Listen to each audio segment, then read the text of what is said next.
नमस्कार बच्चों हमने पिछली वीडियो में पाठ नंबर 13 चतुर चित्र का भाषा अभ्यास का हम जो कार्य कर रहे थे उसमें हमने प्रश्न 5 और 6 तक हमने कर लिया था। तो आज जो है हम उससे आगे का भाषा अभ्यास कार्य करेंगे।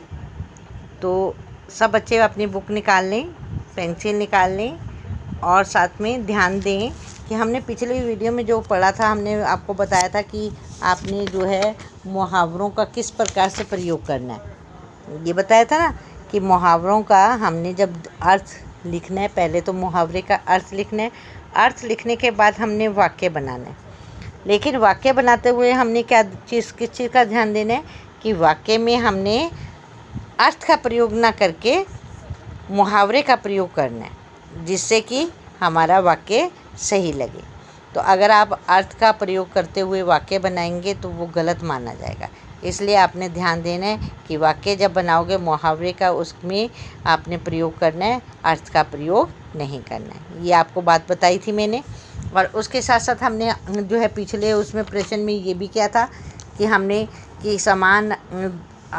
समान जैसे शब्द, जैसे कि कोई भी समान शब्द वाले हैं, अगर बिंदु और चंद्र बिंदु नहीं लगाते तो उसका अर्थ बदल जाता है। तो उसका मतलब बदलने से जो है वो सारा शब्द जो है उसका अर्थ भी गलत हो जाएगा, वाक्य भी गलत हो जाएगा। लेकिन कई बार ऐसा होता है कि हम उच्चारण करते समय हम गलतियाँ कर देते हैं, और जब हम वाक्य बनाकर उस शब्द का अर्थ समझ पाते हैं तो हमें जो है हमारी सारी मार्क्स तब तक कट गए होते हैं। तो इसलिए बच्चों आपने जो है ध्यान क्या देना है कि एक समान जैसे शब्द देखने में बोलने में समान से लगते हैं, लेकिन उसमें चंद्र बिंदु का लगने से और ना लगने का अर्थ जो है बदल देते हैं। उस पर भी आपने शब्दों को ध्यान देना है। और फिर हमने जो है विशेषण शब्द किए थे। विशेषण शब्द आपको बताया था कि जो गुण बताते हैं, दोष बताते हैं, वो विशेषण शब्द होते हैं संज्ञा शब्दों के, है ना। विशेषण की परिभाषा मैंने बताई थी कि जो शब्द संज्ञा या सर्वनाम शब्दों की विशेषता बताते हैं उन्हें हम विशेषण कहते हैं, है ना।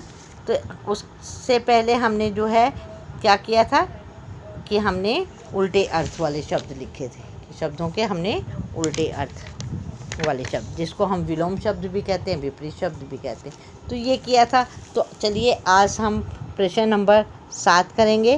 तो सब बच्चे मेरे साथ अपनी बुक निकाल कर बैठें। प्रश्न नंबर 7 देखेंगे।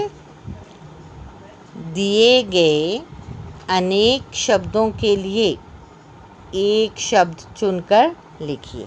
अब यहाँ पर ये वाक्य दिए हुए हैं, इनके बदले एक अनेक शब्द हैं। जिस वाक्य में अनेक शब्दों के जगह हमने एक शब्द का प्रयोग करना है। बच्चों एक चीज़ का ध्यान रखें, इसमें हमें यहाँ पर विकल्प बॉक्स भी दिया हुआ है ना। बॉक्स दिया हुआ है, इसमें से ही हमने यहाँ पर लिखने। तो सब बच्चों को जो है बड़ी आसानी रहती है कि अगर हम विकल्प बॉक्स दिया हुआ है, इस बॉक्स में से हमने सही उत्तर देखकर लिखना है। तो अब पहला आता है जो चित्र बनाए। क्या बोलते हैं, क्या आएगा इसमें से? चित्रकार, कामचोर, वनवासी या कवि? क्या आएगा? चित्रकार। तो यहाँ पर चित्रकार को इस साइड पे लिख देंगे। नेक्स्ट आता है जो कविता लिखे। जो कविता लिखे उसको क्या बोलते हैं? चित्रकार को छोड़ देना हमने, कामचोर, वनवासी या कवि। क्या आएगा इनमें से? कवि। कवि के ऊपर आपने ख लिख देना है ना, क और ख, सॉरी ख यहाँ पे कवि के पीछे, ठीक है। कवि को हमने ख में लिख दिया। ग में है जो वन में रहे। जो वन में रहे, 2 बच गए आपके पास, वनवासी और कामचोर। तो क्या आएगा? वनवासी। वनवासी के पीछे ग लिखेंगे। क्या लिखेंगे? ग। तो ग को हमने वनवासी को यहाँ पे लिख दिया। बच्चों एक चीज़ और, लिखते समय आप ध्यान दें कि एक शब्द को इधर लिखें, दूसरे को दूसरी साइड पे। फिर पहली वाली साइड पे, फिर दूसरी साइड पे। इससे क्या होगा कि अक्षरों के बीच में अक्षर नहीं मिलेंगे और जो है मात्रा जो है आपकी छिपेगी नहीं, स्पष्ट दिखाई देगा शब्द। नेक्स्ट आता है जो काम से जी चुराए। अब लास्ट में कौन सा रह गया आपका शब्द? कामचोर। तो कामचोर क्या है कि जो काम से जी चुराए, कामचोर। यहाँ पे घ लिख देंगे। तो इस प्रकार हमारे बन गए। अब देखते हैं, इसको पढ़कर देखें। जो चित्र बनाए, चित्रकार। जो कविता लिखे, कवि। जो वन में रहे, वनवासी। जो काम से जी चुराए, कामचोर। हो गया क्लियर? तो आपको ये साथ साथ याद भी करना है और लिखकर भी देखने हैं इन्हें। नेक्स्ट आ जाइए प्रश्न नंबर 8। दिए गए शब्दों के समान अर्थ वाले शब्द चुनकर लिखिए। इसमें भी विकल्प बॉक्स दिया हुआ है। समान अर्थ वाले, समानार्थी, है ना, या पर्यायवाची जिसको शब्द को बोलते हैं हम। जैसे कायर, कायर को क्या बोलते हैं? डरपोक। डरपोक के आगे हमने क लिख दिया, ठीक है। डरपोक को उठाकर यहाँ पे लिख दिया। पहाड़, पहाड़ को क्या बोलते हैं? अब इसमें से छांटेंगे तस्वीर, पर्वत, नेत्र, तो क्या आएगा? पर्वत। पर्वत को हमने यहाँ पे लिख दिया, इसके पीछे, पर्वत के पीछे ख लिखा। नेक्स्ट आता है चित्र। चित्र को क्या बोलेंगे? दो रह गए शब्द, तस्वीर और नेत्र। क्या आएगा इसमें? तस्वीर, ग, ठीक है। तस्वीर को हमने चित्र के आगे लिख दिया। नेक्स्ट आता है घ, आँख। आँख का एक ही शब्द बचाइए, क्या आएगा? नेत्र। नेत्र के पीछे घ, तो नेत्र शब्द को हमने यहाँ पे लिख दिया। अब पढ़ के देखें समान अर्थ वाले शब्द। कायर, डरपोक, पहाड़, पर्वत, चित्र, तस्वीर, आँख, नेत्र। तो इस प्रकार से ये हमने समान अर्थ वाले शब्द जो है वो चुनकर लिखे। वैसे तो इसके समान अर्थ और भी बहुत सारे हैं, लेकिन आपको यहाँ पर बॉक्स दिया हुआ है, विकल्प बॉक्स दिया हुआ है, तो आपने इसी में से ढूंढ कर लिखनी है, इसके अतिरिक्त नहीं लिखनी। अगर मान लो यहाँ पर ये बॉक्स ना दिया होता, फिर आप समान अर्थ वाले शब्द और भी जो आपको आते हैं, जैसे आँख का नैन, नेत्र, चक्षु, है ना, तो तब वो लिख सकते हैं, ठीक है। तो अब आ जाइए प्रश्न नंबर 9।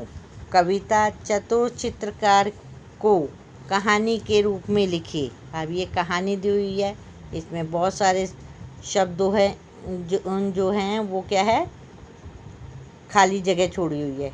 तो इस खाली शब्दों जो वाक्य है उसमें जो जगह छोड़ी हुई है उसमें हमने शब्द को भरना है, जिससे कि जो हमारी कहानी पूरी हो सके।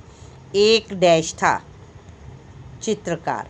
एक चित्रकार था, वह घने डैश में गया। कहाँ गया? जंगल। वह घने जंगल में गया। वह वहाँ डैश बना रहा था। क्या बना रहा था? चित्र। वह वहाँ चित्र बना रहा था। इतने में वहाँ एक डैश आ डैश। इतने में वहाँ एक शेर आ गया।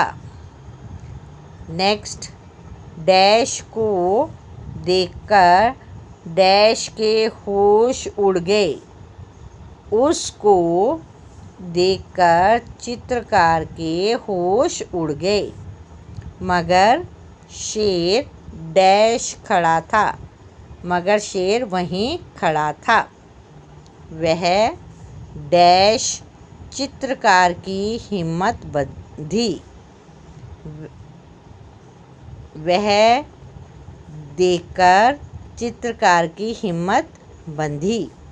उसने डैश से कहा, उसने शेर से कहा, आप डैश जाइए, आप बैठ जाइए, मैं आपका एक डैश चित्र बना देता हूँ, सुंदर। मैं आपका एक सुंदर चित्र बना देता हूँ। शेर डैश गया, शेर बैठ गया। फिर डैश ने कहा, फिर चित्रकार ने कहा, अब आप दूसरी तरफ डैश करके बैठ जाइए। अब आप दूसरी तरफ पीठ करके बैठ जाइए। शेर बहुत डैश तक पीठ डैश बैठा रहा। शेर बहुत देर तक पीठ फिराकर बैठा रहा। चित्रकार वहाँ से डैश खिसक गया। चित्रकार वहाँ से तुरंत खिसक गया। झील के डैश एक नाव और एक डैश था। झील के पास एक नाव और एक बांस था। डैश ने जल्दी डैश नाव चलाई। चित्रकार ने जल्दी जल्दी नाव चलाई और डैश से जान डैश और शेर से जान बचाई। तो बच्चों, इस प्रकार से हमने शब्दों के माध्यम से इन खाली जगह को भरा और कहानी को, इस चतुर चित्रकार कविता जो थी उसको कहानी के रूप में लिखा। तो आप सब बच्चों ने आज इस अभ्यास को लिखकर भी देखना है, पढ़ना भी है और याद भी करना है, ठीक है। और जहाँ पर आपकी अशुद्धियाँ हो जाती हैं उन अशुद्धियों को 3-3 बार लिखकर उसका अभ्यास करना है। तो कल फिर मिलेंगे, तब तक के लिए नमस्कार बच्चों।